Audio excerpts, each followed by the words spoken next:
क्या दिया है, there is a square loop जिसकी साइड है 10 सेंटीमीटर और उसका रेजिस्टेंस है 0.5 ohm, is placed vertically in east west direction. So अगर ये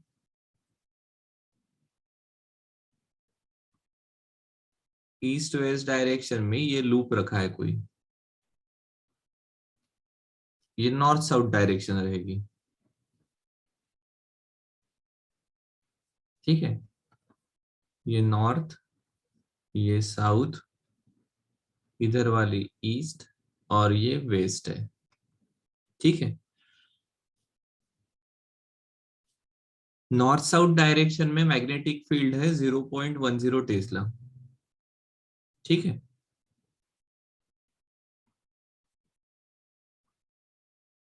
the magnetic field changes to zero, so finally कितनी हो जाती है, ये इनिशियल होगी, फाइनल हो जाती है 0। और इसके लिए टाइम जो लग रहा है it is 0.7 second. Induced EMF आपको निकालना है।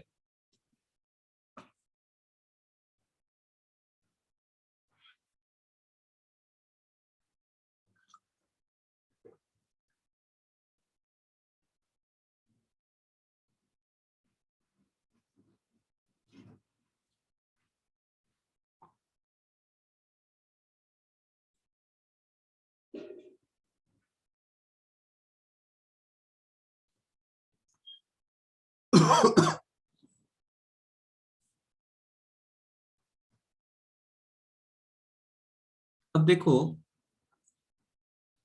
इंड्यूस्ड ईएमएफ क्या रहने वाला है, d∅dt।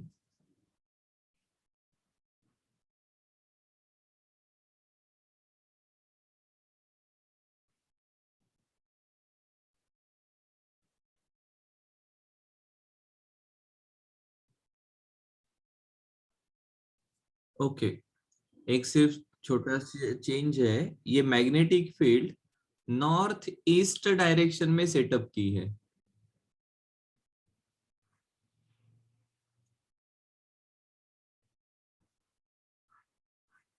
सो देखो मैग्नेटिक फील्ड की डायरेक्शन रहेगी नॉर्थ ईस्ट, मतलब ये वाली।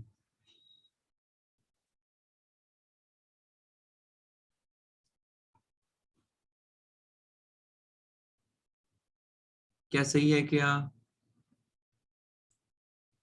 North east direction. Area vector ये इस प्लेन को परपेंडिकुलर, तो ये जो एंगल रहेगा मैग्नेटिक फील्ड और एरिया वेक्टर का ये रहेगा 45 डिग्री का। और अब आप कहोगे कि सर फाई इज B.A,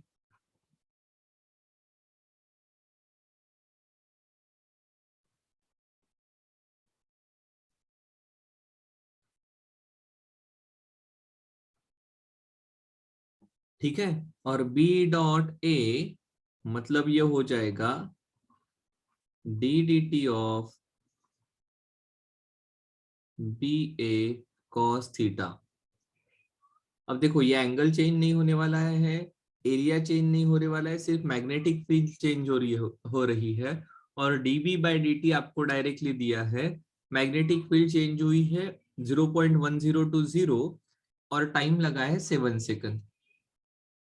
सो अब ये आ जाएगा induced EMF will B change in magnetic field 0.10 initially थी, फाइनली 0 थी, तो ये आ जाएगा 0.10 का चेंज। मैग्नीट्यूड है इसलिए चेंज देख रहे हैं सिर्फ, अपॉन टाइम लगा है 0.7 सेकंड। एरिया 10 सेंटीमीटर का स्क्वायर, सो 10⁻⁻1, 10 × 10⁻²का स्क्वायर, स्क्वायर एरिया है, एंड कॉस 45। देखो तो आ रही है क्या ठीक से वैल्यू।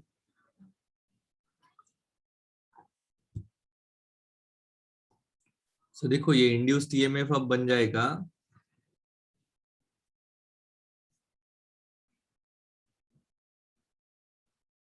0.1 अपॉन 0.7 इंटू एरिया, ये 10⁻⁻1 का स्क्वायर 10⁻⁻2 अपॉन cos 45 की वैल्यू √2। सो ये आने वाला है 0.1 √2 मतलब 1.41। अब 1.4 इंटू 7, ये वैल्यू आ जाएगी लगभग 1। सो ये आंसर आने वाला है 1 इंटू 10⁻³ वोल्ट। और करंट आ जाएगा induced EMF upon resistance. Resistance हमें दिया है 0.5, तो यह आ जाएगा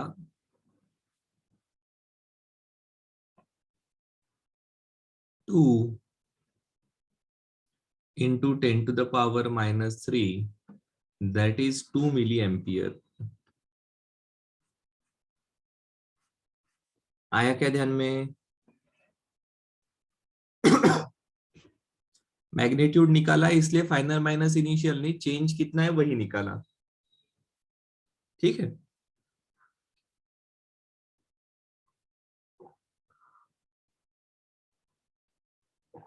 जाए आगे। चलो,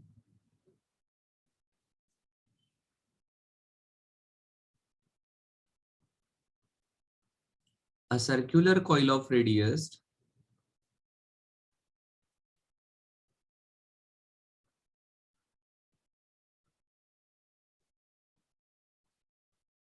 10 centimeter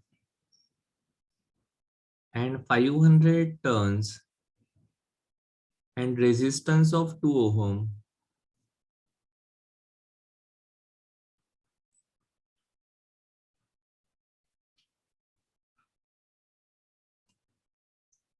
is placed with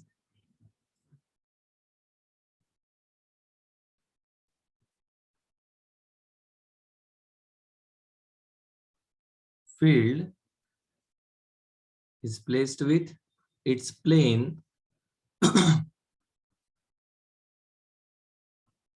perpendicular to horizontal component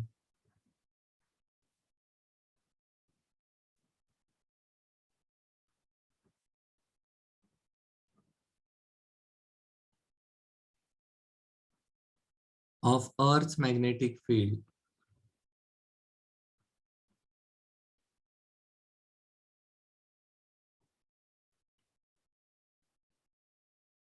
ठीक है, it is rotated about vertical diameter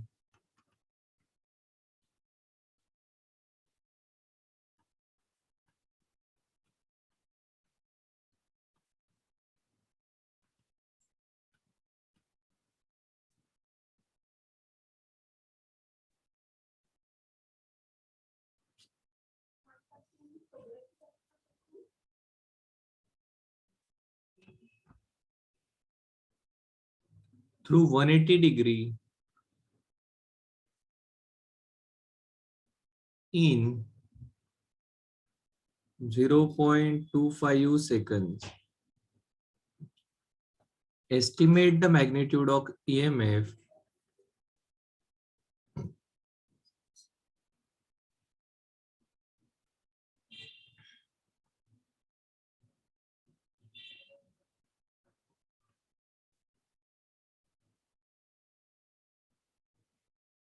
and current induced in the coil।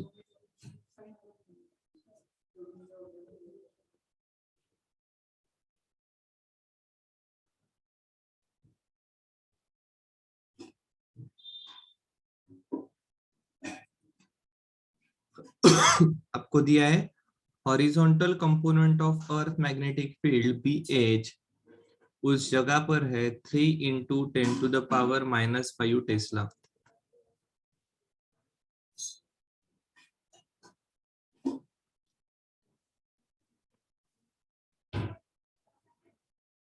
एक सर्कुलर कॉइल है जिसकी रेडियस है 10 सेंटीमीटर और 500 टन्स।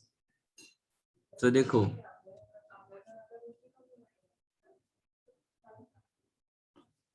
नंबर ऑफ टर्न्स है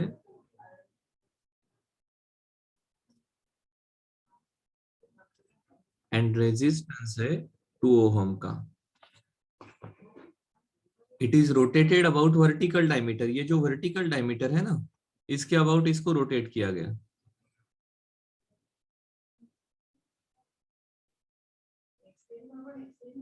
थ्रू 180 डिग्री। ठीक है, मतलब एक पूरा राउंड नहीं हुआ, आधा राउंड हुआ। पहले एरिया वेक्टर अगर आगे होगा इस प्रकार से, तो अब एरिया वेक्टर की डायरेक्शन इस प्रकार से पीछे की तरफ आ गई। क्या सही है? Horizontal component of earth place perpendicular to earth magnetic field, earth की मैग्नेटिक फील्ड यहाँ पर परपेंडिकुलर है।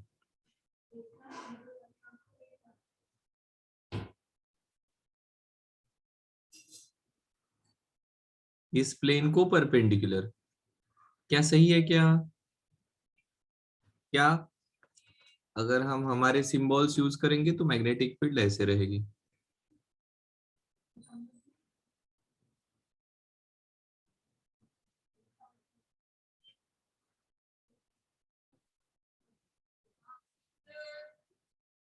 ठीक है, और यहाँ पर जो टाइम लगा है रोटेट करने के लिए, that time is 0.25 second. EMF induce बता दो। सो देखो, इनिशियल फ्लक्स क्या रहेगा? B dot A. ठीक है, बी ए कॉस थीटा। पहला एंगल अगर मैं 0 मानता हूं, मैग्नेटिक फील्ड 3 × 10⁻⁻5, ए की value area pi r square,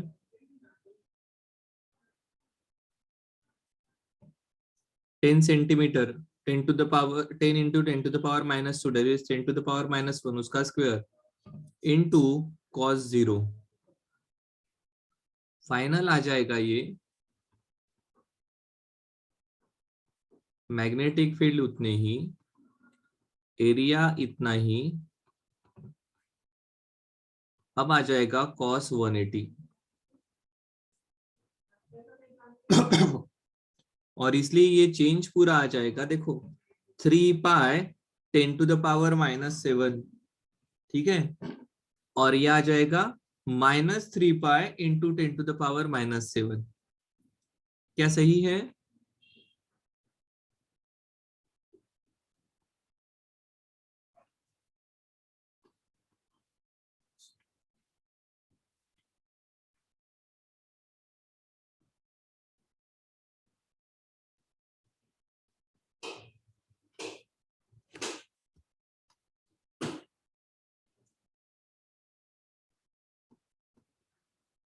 six pi into 10⁻⁻7, तो ईएमएफ इंड्यूस्ड आ जाएगा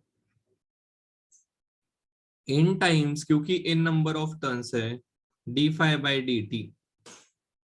मैग्नीट्यूड ले रहे हैं सिर्फ, नंबर ऑफ टर्न्स 500, 6π × 10⁻⁻7, और टाइम लगा है 0.25। ये हो जाएगा 0.25, मतलब ये ऊपर चलेगा, दिस इज 1/4, 4 ऊपर चलेगा, दिस इज 2000 × 6, 12,000 पाई। ठीक है, 12,000 पाई,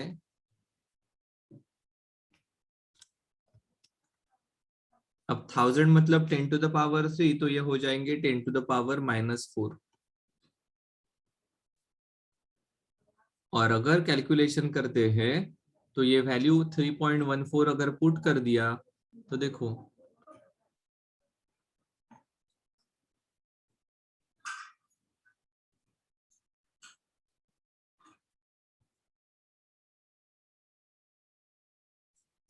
(37.68 × 10⁻⁻4 वोल्ट, आप इसको ही लिखोगे 3.8 × 10⁻⁻3 वोल्ट।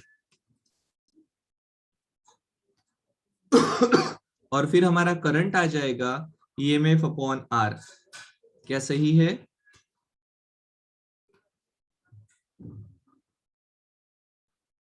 रेजिस्टेंस है 2 ओम, तो ये आ जाएगा 1.9 इंटू 10⁻³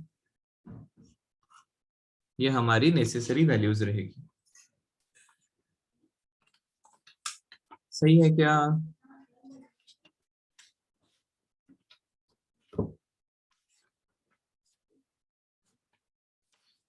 चलो आगे जाते हैं।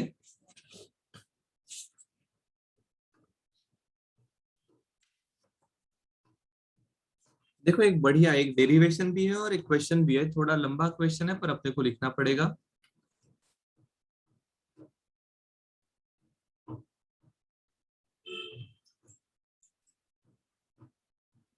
A metallic rod of 1 meter length is rotated with frequency of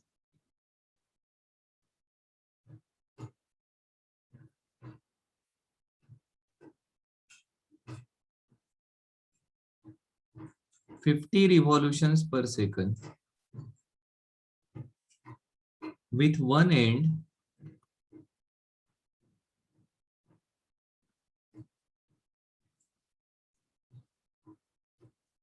hinge at the center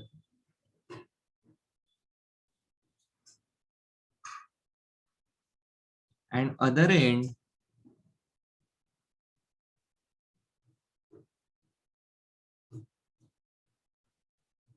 at the circumference of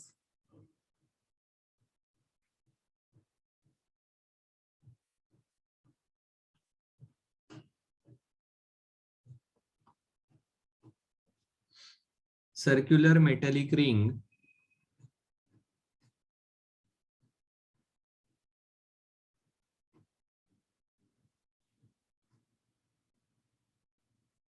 of radius 1 meter.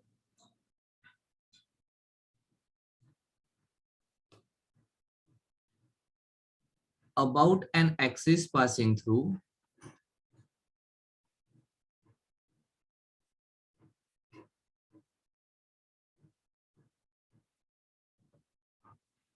the center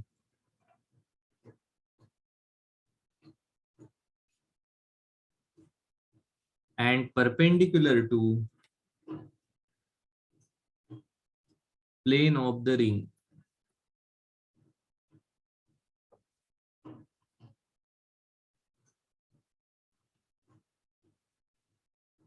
ठीक है? A constant magnetic field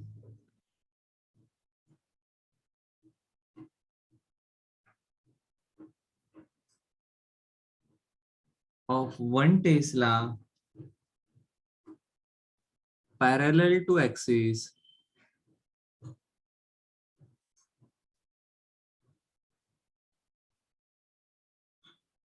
is present everywhere.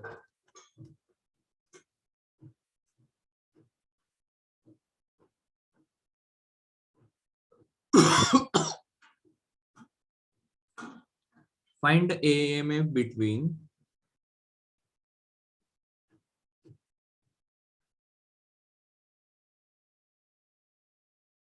end of rod and center. पहले तो question को पढ़ लो, क्या कहा है समझ लो, फिर सॉल्व करते हैं। A metallic rod 1 metre in length, एक मेटेलिक रॉड है जिसकी लेंथ है 1 मीटर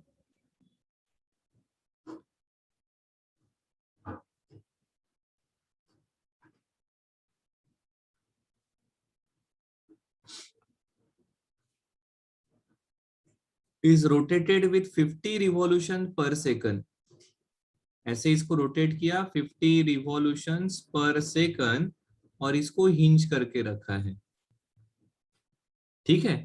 एंड ये दूसरा एंड है, ये सरकमफरेंस पर है और इसकी रेडियस है 1 मीटर।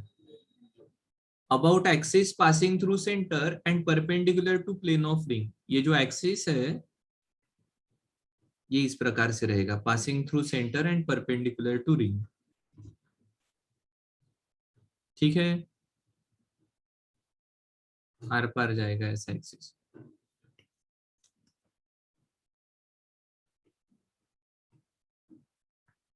अब हमें क्या कहा, या एक्सिस भी मैं निकाल नहीं रहा हूं, इस प्रकार से बोर्ड के अंदर जाने वाला एक्सिस है।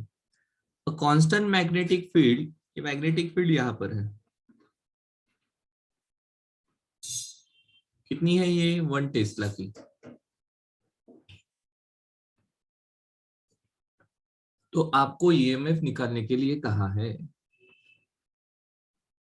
सो मैग्नेटिक फील्ड है 1 टेस्ला, रेडियस दी है 1 metre, revolutions per second is 50 revolutions per second, लगे तो इसको एफ ले लो फ्रीक्वेंसी,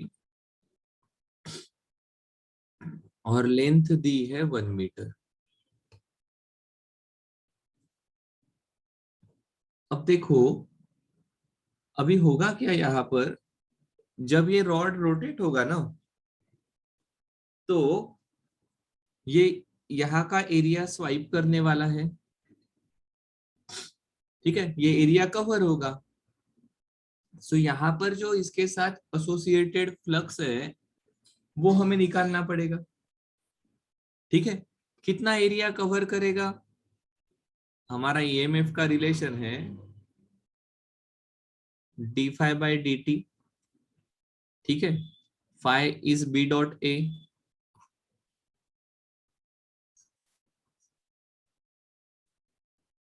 ठीक है। अब इंटरेस्टिंग क्या हो रहा है यहाँ पर, देखो ये एरिया जो कवर होने वाला है वो चेंज हो रहा है यहाँ पर, ठीक है। या मुझे ऐसा लिखना पड़ेगा, अगर एरिया वेक्टर और मैग्नेटिक फील्ड इसके बीच में 90 डिग्री का एंगल है, सॉरी 0 डिग्री का एंगल है, एक्सिस के अलोंग एरिया वेक्टर रहेगा, मैग्नेटिक फील्ड भी उधर ही है, तो आप लिखोगे इसको D D T of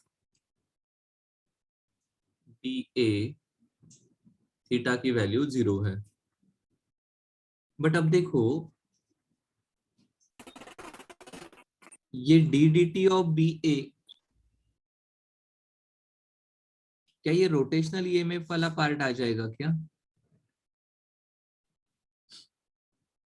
motional EMF, sorry rotational की जगह मोशनल ईएमएफ, और वहां पर हमें रिलेशन याद है, हमारा रिलेशन होगा बी एल वी,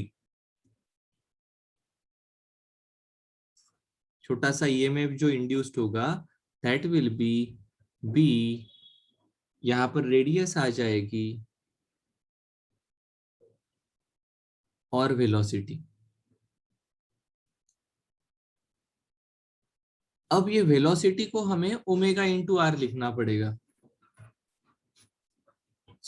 अगर मैं इस पूरे रिलेशन को लिखना चाहूंगा तो मैं ये रिलेशन आपको लिख कर देता हूं, देखो क्या होगा, जब ये थोड़ा सा घूमेगा, सपोज ये रोटेट होकर इस पॉइंट पर आ गया, इसने जो एरिया कवर किया है ये कंटिन्यूअसली चेंज हो रहा है, यहाँ पर आ गया ये एरिया चेंज हो रहा है, यहाँ पर आ रहा है, कंटिन्यूअसली एरिया चेंज होते जाएगा, ठीक है। इसलिए हमें यहाँ पर छोटे छोटे रोटेशन के कारण जितना एरिया कवर हो रहा है, ऐसा सभी एरिया कवर करने के कारण जो ईएमएफ जनरेट हो रहा है वो कंसीडर करना पड़ेगा, और ऐसे सभी छोटे छोटे एरिया कवर करने के कारण जो ईएमएफ जनरेट हुआ, ऐसे सभी को जोड़ना पड़ेगा, और इसको मैं लिखूंगा हमारे मोशनल ईएमएफ के through B V into D R, ठीक है, और यह आ जाएगा 0 टू आर। अब v को मैं लिख सकता हूं in terms of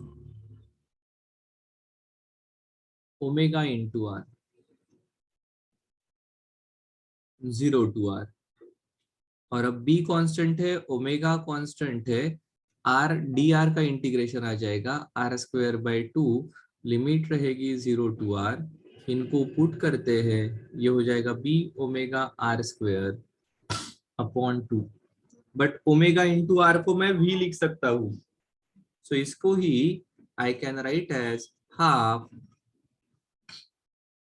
B V R, क्या सही है?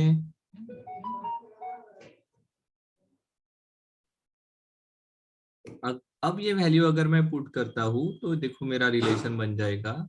Induced EMF will be half, magnetic field कितनी है 1 टेस्ला, वेलोसिटी, फ्रीक्वेंसी पता है मुझे, ओमेगा इंटू आर से निकालनी पड़ेगी। ओमेगा की वैल्यू आ जाएगी 2 पाई n इंटू आर की वैल्यू 1 मीटर। सो देखो, हाँ, 2 pi n is omega into R, velocity लिखी, इंटू आर की वैल्यू 1। सो ये रिलेशन आ जाएगा 50, ये 50 इंटू 200, ये 314/2। ये आंसर आ जाएगा 157 volt.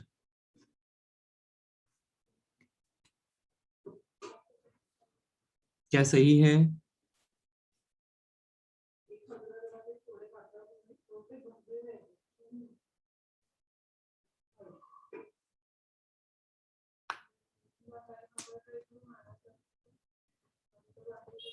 If I am not wrong, कुछ जगह पर ये रिलेशन डायरेक्टली डिराइव करके दिया है टेक्स्ट बुक में।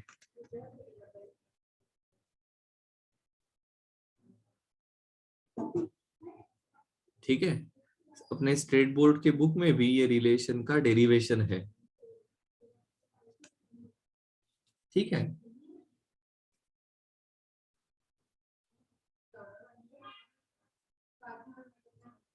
सो ये आ गया EMF.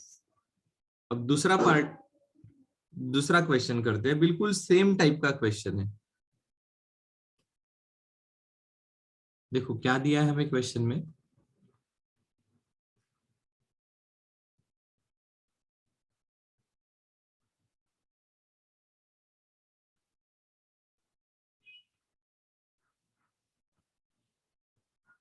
A wheel with 10 metallic spokes, each 0.5 meter long, is rotated with speed of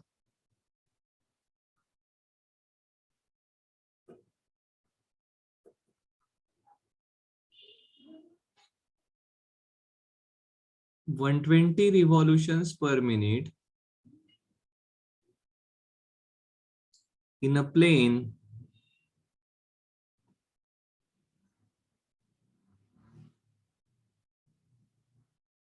normal to the horizontal component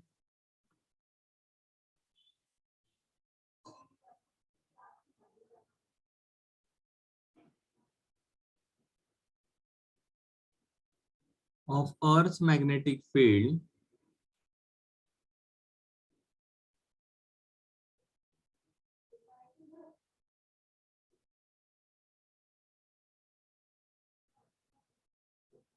He, if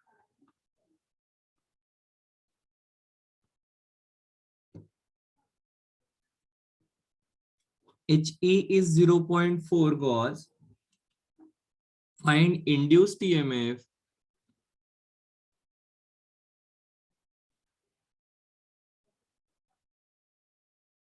between the axle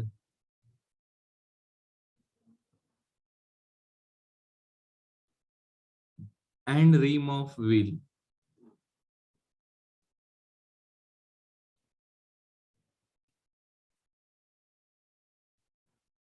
देखो क्वेश्चन को पढ़ते हैं।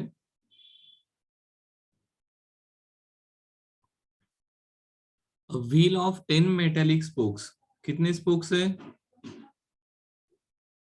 10 metallic spokes, each of 0.5 meter long, is rotated with speed of 120 revolutions per minute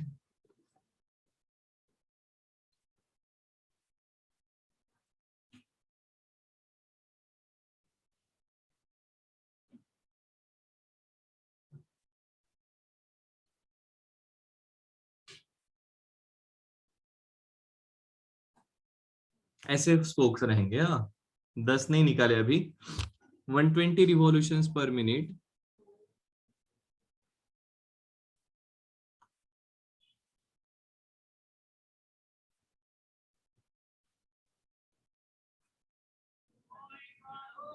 that is 2 revolutions per second.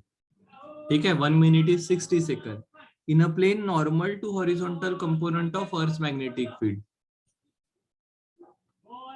ये earth के magnetic field वाला component है।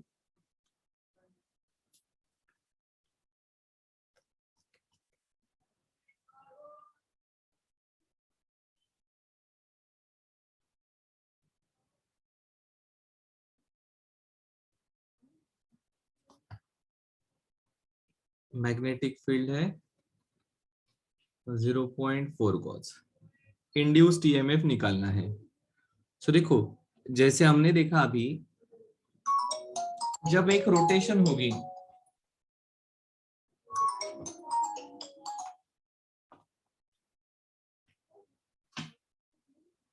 ठीक है, जब एक रोटेशन होगी तो कितना एरिया कवर होने वाला है?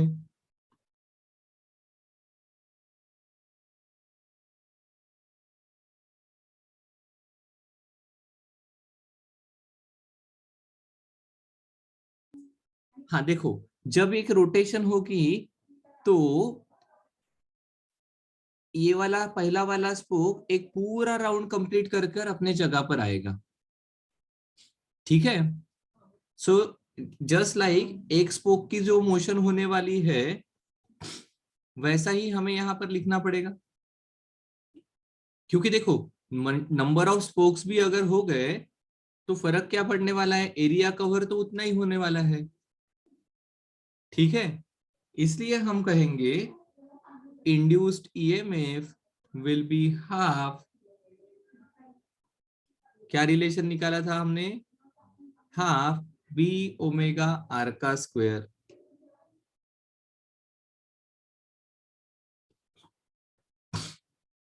ठीक है, हाफ बी ओमेगा आर का स्क्वायर, यह आ जाएगा हाफ बी की वैल्यू 0.4 गॉज। आपको पता है 1 gauss equal to 10⁻⁻⁴ tesla. Omega की वैल्यू 2 पाई, एन के जगह आ जाएगा 2, आर स्क्वायर मतलब रेडियस दी है 0.5।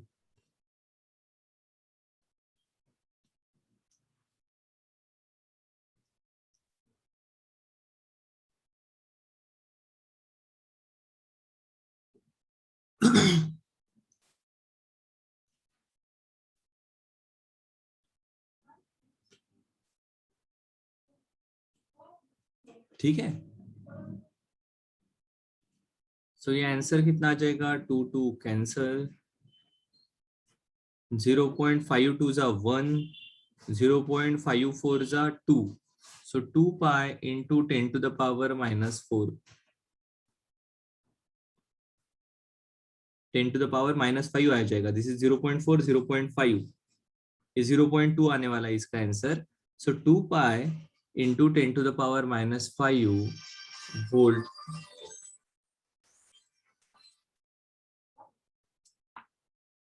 ठीक है, अब देखो, अब शायद से आपको लगेगा कि सर ये 10 स्पोक है तो क्या फर्क पड़ेगा।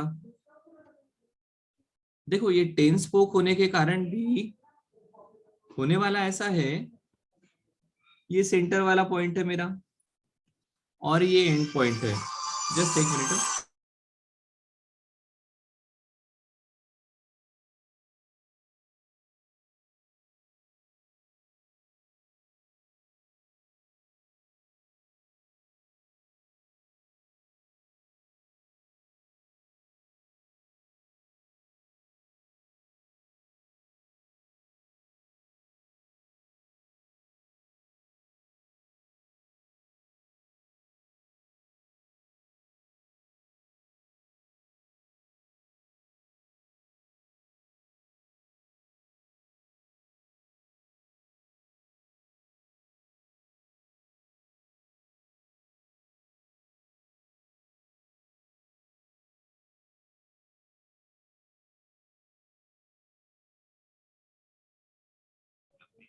सो देखो, ये स्टार्टिंग पॉइंट सबका कॉमन है और ये एंड पॉइंट सभी के कॉमन है। इसके कारण क्या होगा, ये पैरेलल कॉम्बिनेशन है। सो इसके कारण कितने भी अगर स्पोक्स जोड़ दिए तो भी ईएमएफ जनरेटेड उतना ही है। फर्क क्या पड़ेगा, चार्जेस फ्लो होने वाले बढ़ जाएंगे तो करंट बढ़ेगा। क्या ये पार्ट ध्यान में आया है?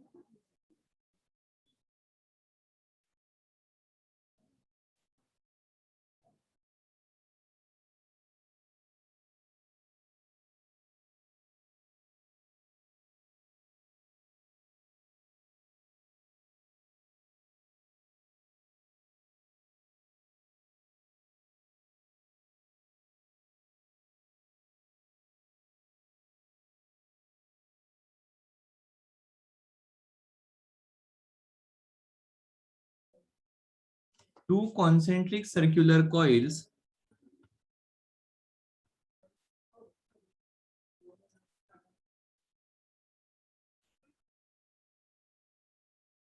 one of small radius r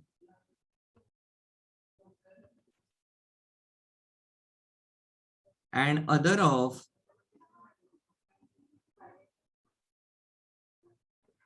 large radius r2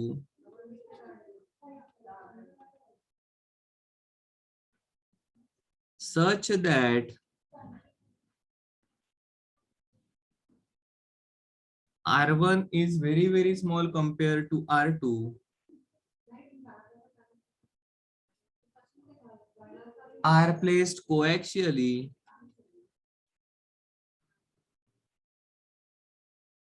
with centers coinciding.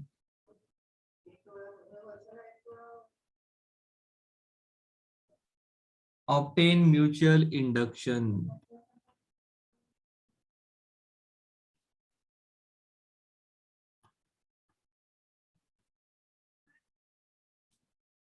ठीक है। Two concentric coils, one of smaller radius r and r1 and other is larger radius r2 are placed coaxially with centers coinciding. ठीक है। सो देखो, हमें mutual inductance same निकालना है। सो हम कहेंगे अभी देखो,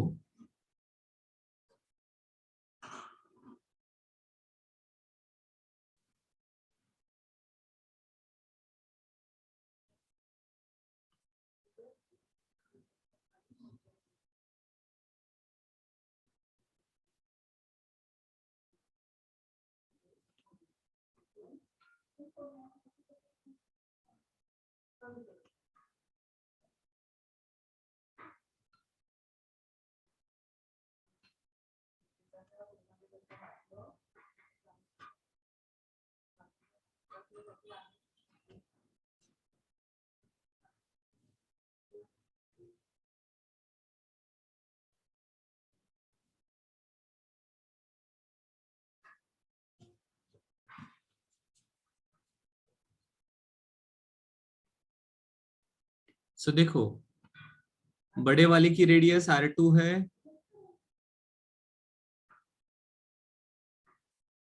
छोटे की रेडियस r1 है,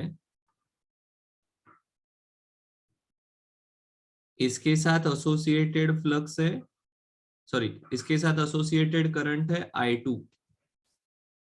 ठीक है। सो 2 ने प्रोड्यूस की हुई मैग्नेटिक फील्ड रहेगी, magnetic field because of 2 will be mu naught, okay sorry, these are circular coils and not solenoid. ठीक है, सॉरी, हाँ माय बैड, ये सोलेनोइड है। हमें दिया क्या है, सर्कुलर कॉइल। जब नंबर ऑफ टर्न्स लिखने गया तब ध्यान में आया कि यहाँ पर सर्कुलर कॉइल है। सोलेनोइड की केस हमने ऑलरेडी की है, म्यूचुअल इंडक्टेंस निकाला है। अभी हमारे पास इस प्रकार से सर्कुलर कॉइल है।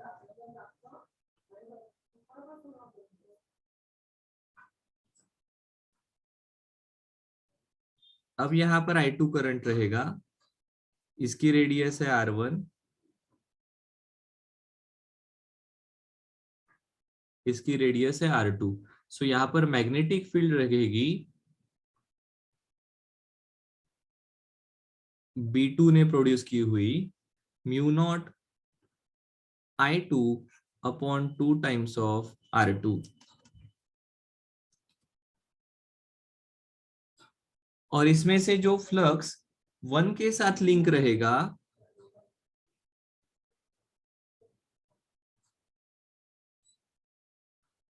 B2 into A1 mu naught I2 upon 2R2, 1 का एरिया pi R1 square. So mutual inductance आ जाएगा हमारा M12, सिंगल टर्न होने के कारण कोई प्रॉब्लम नहीं,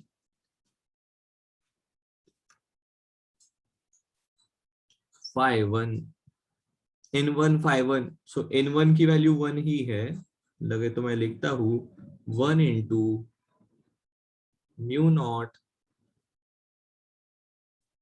पाई R1 square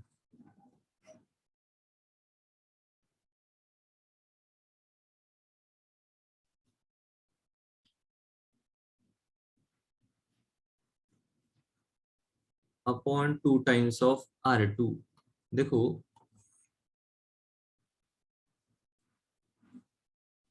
N phi is, ये ऐसा रिलेशन है ना हमारा, N1 Φ1 equal to M12 I2। ठीक है, सो N1 की वैल्यू 1 है, सो ये वही उतना ही आएगा। I2 यहां से गायब हो जाएगा, तो ये रिलेशन आ जाएगा mu naught by R1 square upon 2R2। This will be M12। ठीक है,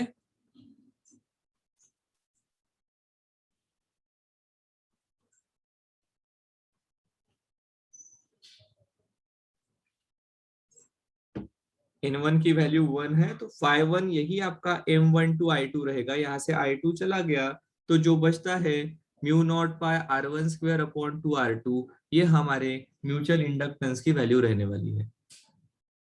ठीक है।